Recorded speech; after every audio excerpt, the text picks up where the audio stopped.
Hey, hey, hey, hey. Happy Wednesday. Happy Wednesday. We are on our way today to having a wonderful, wonderful guy come on.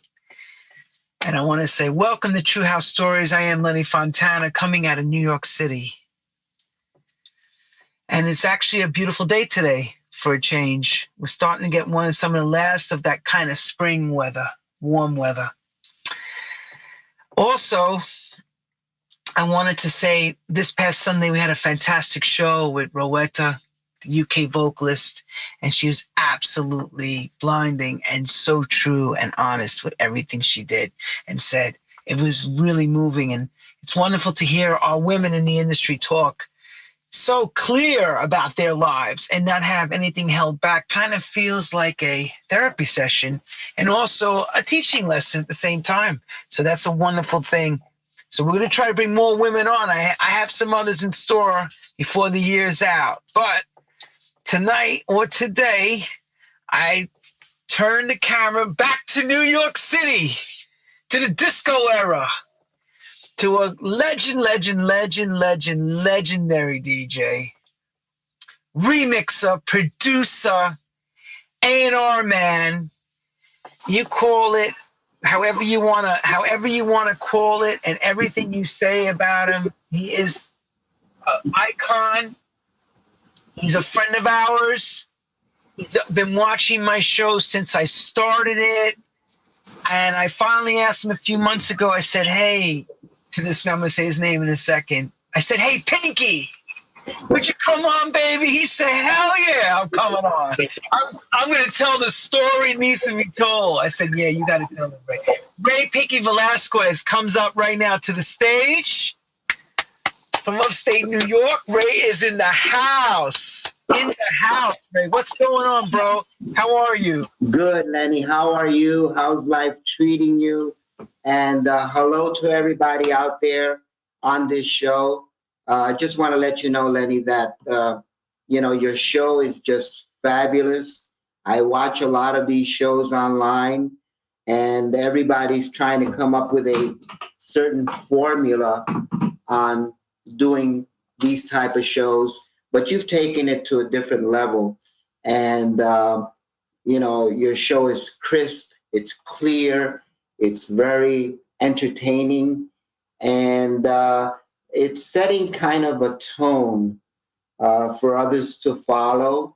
And, I believe that you're headed for a very special place with what you do. So I'm more than honored to be here and more than honored to be your friend, Lenny. Oh, thank you. Most importantly, I've always said this, without all of you paving the way and showing us through music and through the accomplishments that you all did between making the records and signing stuff, a lot of us would never have known how to maneuver and do what we came to do in the dance music industry. And we want to thank you for that. But, of course, I know we need to hear this story and there's a lot to say. So I want to get right to the first question, Ray. Sure. I'll let you take it from there. I remember hearing about a lot of people bought their turntables to your dad's place that he worked in before the World Trade Centers were there. And I know there's a young Pinky that we need to hear about and how music finds the young Pinky. So Pinky, take it away, baby. It's all up to you now. Well, when I think about my career, and I'm not saying that my career blows the water out of the industry with everything I've done, but I've had my share of excitements and successes that identify who I am. Going back when I was a teenager, growing up in East Harlem in Manhattan, my brother, who's 2 years younger than me, Marvin Velazquez, well, he was always playing in the room, in his bedroom, a lot of soft rock, a lot of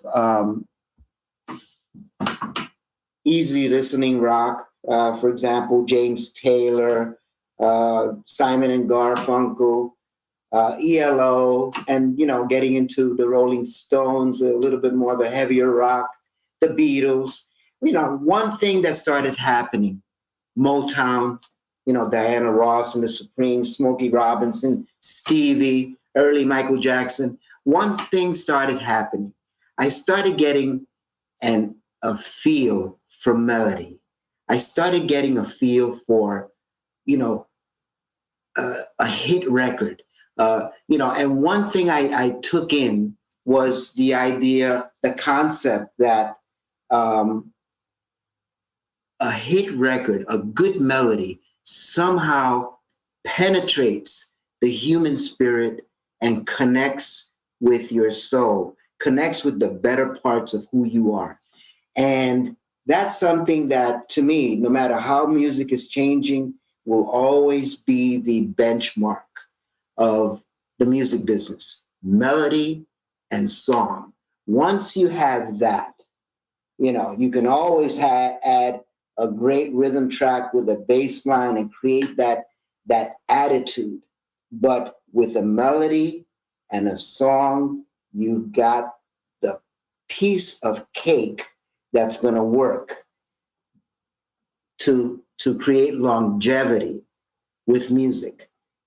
So for example, look at all the house music that's out today. It's a global, quote unquote, pandemic. When you think of house music, it's evolved, it's all over the place. Every DJ in the planet that wants to become a DJ comes in, wants to become a little superstar and play their house music and let everybody know how great they are because they can play that rhythm track, that bass line. But the problem is, where's the melody? Where's the song? So half of that is not there. And that's why a lot of these artists are not here today. They come in with a song, they're out, and they're done within a month, and it's on to the next artist. There's just too much of this monotony of bass and drums and not enough melody and song. So, speaking to guys like Butch Ingram that I spoke to about a couple of weeks ago on the phone, we need to get back to the basics. We need to get back to song structure. That's what this business is all about. Anyway, getting back to my story, like you mentioned to me, Lenny, I grew up in a household listening to melody, listening to song, and that was a rich time, the 60s, early 70s, where you had WABC radio playing hit records, super hit one. And as I became a DJ, I went to City College in New York. And before that, I had graduated from Cardinal Hayes High School in the Bronx, which is a Catholic school. I started DJing City College parties, and I met Russell Simmons there at City College, and he's the backbone of Run DMC and their success. Well, I started learning how to entertain crowds and get a feel of the dance floor. And I realized that just playing a record as a DJ is not enough. You have to kind of watch that floor and feel the pulse of what that floor is doing and what it's looking for, and how do you redirect that and make the floor a stage where you're entertaining people like an actor does on a stage, and at the same time creating a direction of music that's leading people in a direction where their hearts and souls are being fulfilled with the music that you're playing. Long story short, it took a while for me to to actually know how to control a dance floor as compared to just playing records like the Tramps and all of these songs back in the 70s. And, you know, playing a hit record is one thing, but playing songs one after another and leading your audience in a direction is something else. And you know this better than I do, Lenny, because you spin records, and you know that when you're spinning records, you're watching that floor, you're watching the facial expressions, you're watching the attitude, you're watching the general consensus of what that floor is looking for and how you tap into that and make it move in a certain direction over time throughout the course of the evening. And that's the magic of being a DJ, especially back in the 70s, where you had that control. You had that direction. So anyway, getting back to my story, you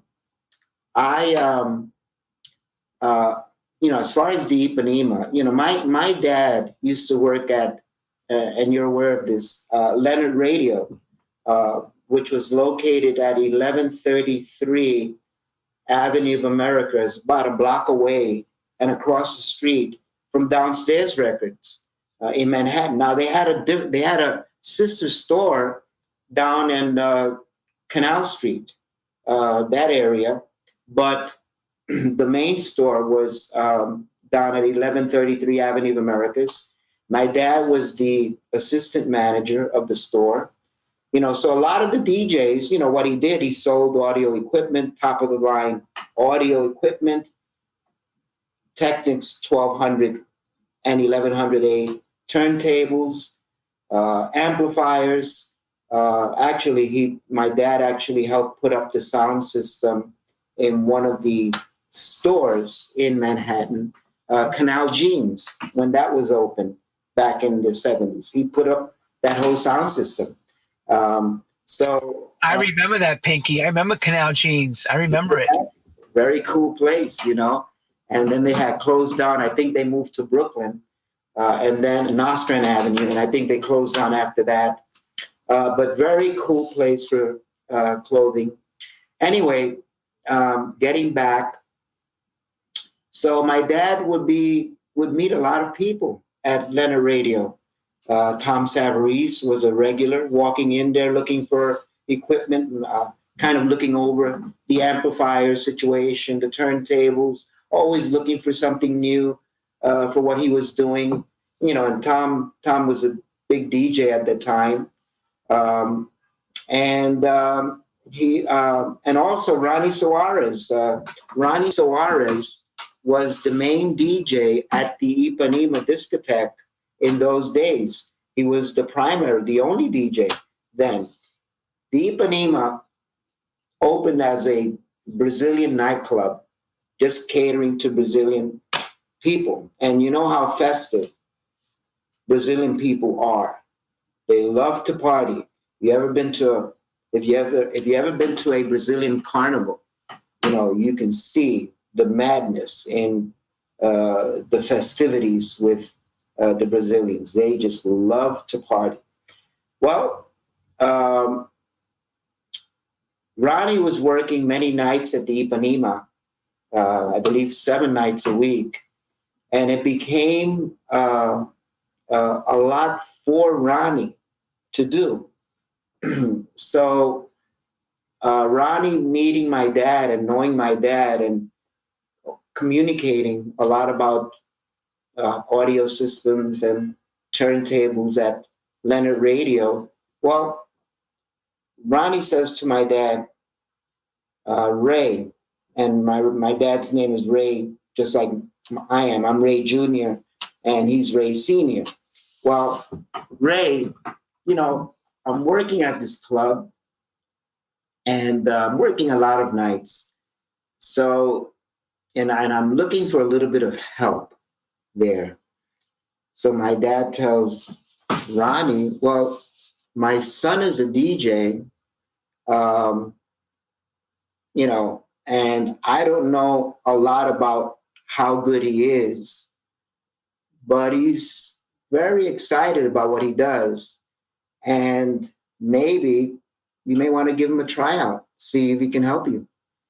So Ronnie provided, my dad provided my direct phone number for Ronnie. Ronnie gave me a call and asked me to come down after we had a 15-minute talk on the phone to the Ipanema on a Tuesday or Wednesday afternoon about 1:00.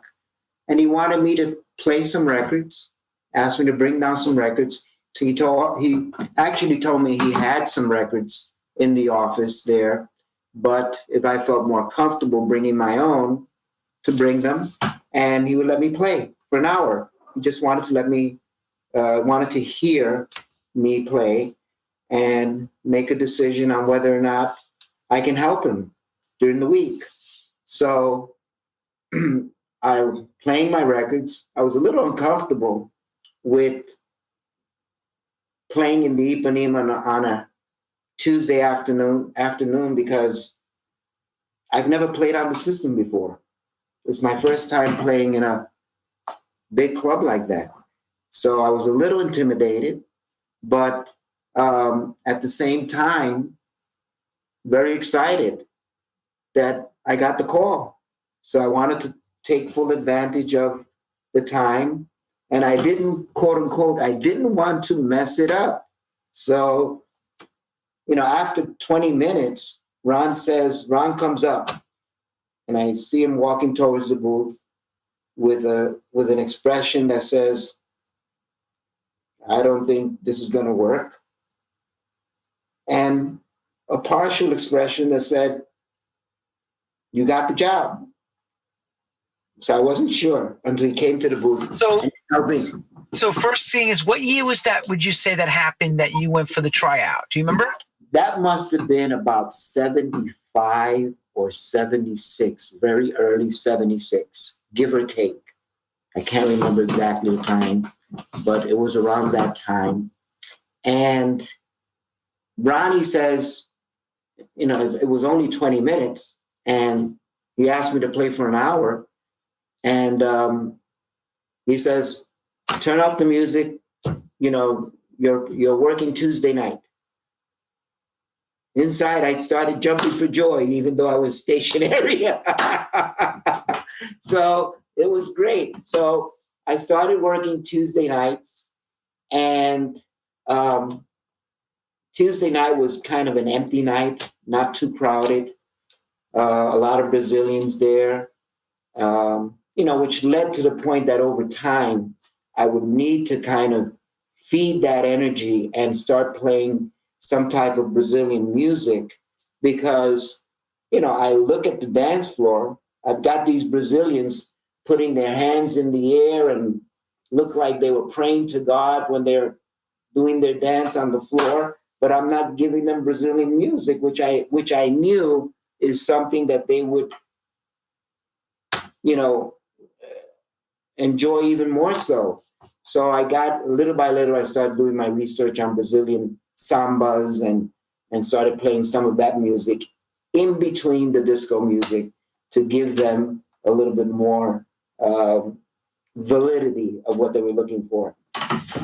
Anyway, Tuesday nights over time started becoming a little bit crowded with what I was doing, to the point that Ronnie told me over a few months, hey, would you like to work Tuesday and Wednesdays? I said, sure. And I was beginning to feel a lot comfortable because since it wasn't that crowded, I didn't feel that pressure of having to perform top notch. So in a way, it was a blessing that Tuesday and Wednesdays were not that crowded. And I started building my confidence playing a little bit more new stuff, and so on, playing a little bit more Brazilian music, watching the reaction of the floor to the Brazilian music, and gaining my confidence that way. Well, over time, Tuesday and Wednesdays became almost as good crowd-wise as Thursdays. And Thursdays was a bigger night at the Ipanema at that time. So at some point, the owner, Roosevelt Ramos, actually the owners were two, Roosevelt Ramos and Carlos Watimo. Carlos Watimo spent most of his time in Brazil. Roosevelt ran the Ipanema here in New York. So Roosevelt comes to me after one Wednesday night and says, Pink, I want you to work Thursday. So I tell him, that's fine. Does Ronnie Suarez know about Thursday? He says, don't worry about Ronnie. I want you to work Thursday, and I'll let Ronnie know. And I mentioned to him, please, I don't mind working Thursdays, Roosevelt, but my friendship with Ronnie is very sacred. Please make sure that he's aware of it. I don't want any friction about doing this for you. As a matter of fact, I want to make sure that he's aware of it. Well, anyway, I personally went to Ronnie after that Wednesday evening and spoke to him. And Ronnie says, oh, Pink, don't worry about it. Take Thursday. I'm just, Friday, Saturday, Sundays, Mondays are a lot for me. I'm good with it. So anyway, long story short, Thursday nights started becoming a big night at the Ipanema. It was already a big night, but it became bigger. People were coming in and very curious about the music that was going on. What happened was Thursday nights became almost as good as Friday nights. And at that point, Roosevelt wanted me to work Friday night. Now that was very sensitive for me because I definitely did not want any friction with Ronnie. Ronnie's a good friend. As a matter of fact, Ronnie is a good friend of mine today. And he's got a daughter named Christy Suarez, Soares, who just finished interviewing me for her college. She's a wonderful girl, wonderful person, and, we get along great. So anyway, getting back, Ronnie told me, don't worry about it. Take Friday. I still have Saturdays. I'm just very busy doing what I'm doing. I'm doing a lot of things. I'm opening a record store on West 47th Street near 8th Avenue. I'm just very busy. No problem, Pink. Okay, so I got Friday. Friday turned out to be overtime, an incredible place at the Ipanema. I mean, the girls were getting in free before midnight, and at midnight, the doors were closed. I mean, there were so many women in the place. And I tell you one thing, I learned something about music through women. Women have a way of being very nurturing. They're very caring. That's their natural, men are more of the hunters. They go out and make things happen. Women are a little bit more sensitive about things. Well, I learned that playing music for women, especially at the Ipanema before midnight, where it was just free for women and packed with women, that women like to hear a little bit more melody, a little bit more pretty stuff, a little bit more song. And I started feeding that. I started feeding that stuff, feeding that emotion, and I could see women smiling on the dance floor, laughing, dancing with each other before midnight, before the men started walking in, and I was catering to that energy on the floor. And to me, it's always been a big part of my musical career to somehow connect with melody and music. And you look at the world today, it's women leading the way today in the job force. Women are even playing sports today. It's become a world of women that are taking control of life on this planet. When you think about it, little by little, it's that shift from men to women taking more of the control. And it makes sense because they're more nurturing, they listen, they're more attentive, they care more. And it makes sense in the world we live today that women would be holding the connection of holding life on this planet. So getting back, eventually I was asked to work Saturday nights, and Saturday nights became with RayPinkyVelazquez. And let me tell you, at that point, my confidence level was very high because I have been testing records, testing the dance floor on Tuesday, Wednesday, empty nights, Thursdays, a little bit more crowded, Friday, Saturday. Now I got a packed house. And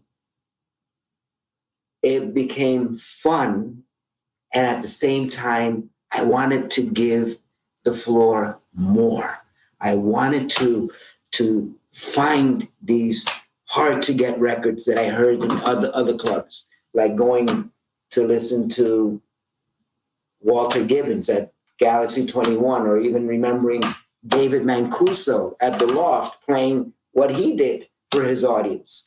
And to me, DJs will get into this situation of, well, who's a better DJ? Who plays better? To me, a good DJ knows how to handle the floor. It's not about mixing beats per minute. Today that thing has become, unreal when you think of DJs today doing their sets and perfectly locking these beats on a computer. And that's what makes them, quote unquote, great. Hey, David Mancuso, when he played records at the Loft, it was about the music, the emotion, the spiritual connection to people. And records did not have to be played beat matched. Same thing with Nicky Siano at the Loft. Beat matching was not the issue. It's about connecting with your audience spiritually with songs that take you on a trip of where you want to go spiritually. So I learned from that environment that, and even though, I could mix records on beat, I learned that the journey spiritually was what I was trying to connect with, even though I was doing it on beat. So many times during the night, I changed the pace. I would play records and go up from 120 to 130 and eventually stop. And, I had little sets of the Ipanema too. I played my Bette Midler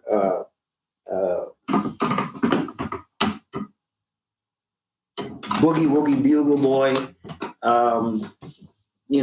Tequila, the Champs, just to throw in something different for the crowds to enjoy.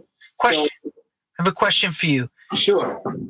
The owner kept coming to you to give you additional nights as you were getting more comfortable.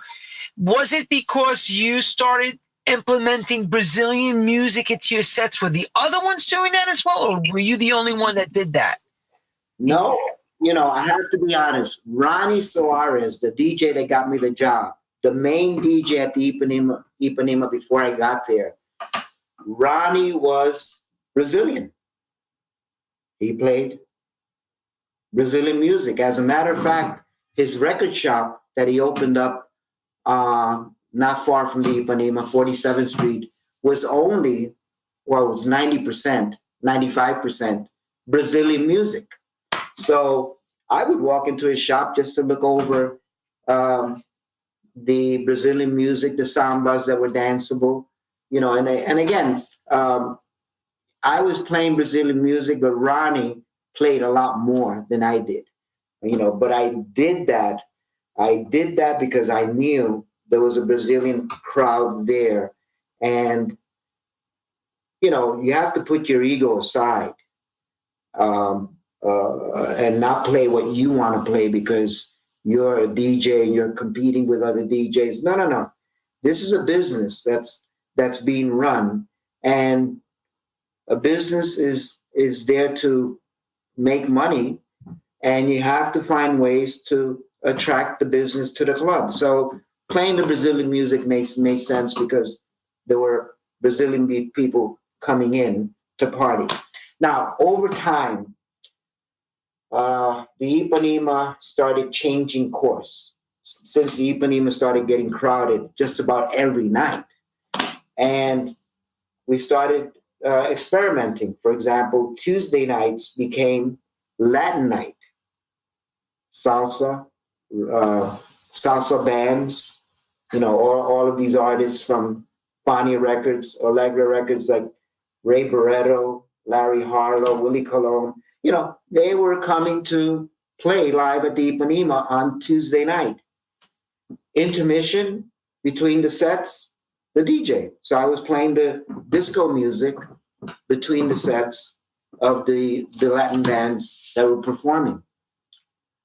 When Thursday night became all R&B night, people that were coming in after work from Midtown, R&B audiences coming in, and it was heavy R&B. I started, and Sunday nights was all Brazilian. Friday and Saturday. Please search for part 2 of this podcast on the platform you're watching or listening to. And please do not forget to follow us.